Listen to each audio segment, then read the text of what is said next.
Hello, in today's video, I'll be showing you how to change your prices on booking.com. So first we are going to use Extranet. So I'll just go to admin.booking.com and then I'll have to log into my Extranet.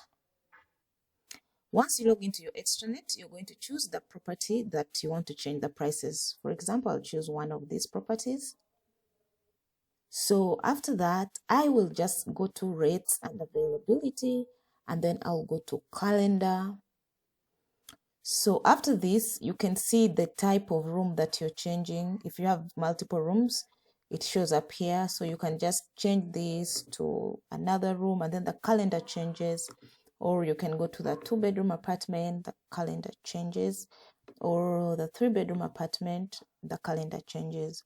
So if you have one property, it will just obviously show one. But if you have many and the one you want, you make sure that you choose the one that you want to change the pricing.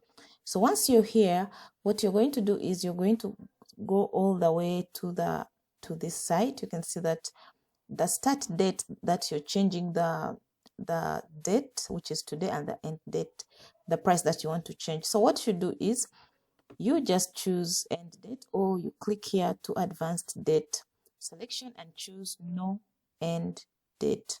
So that one will automatically choose the rest of the dates from today up to the next couple of years. And then what you will do, you will choose open for bookings. And then what you will do is you set availability to available for booking. And then the rate, this is if you have a rate plan.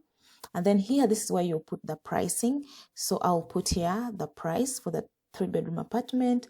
That is for 6 people. And then after that, I'll just click on save.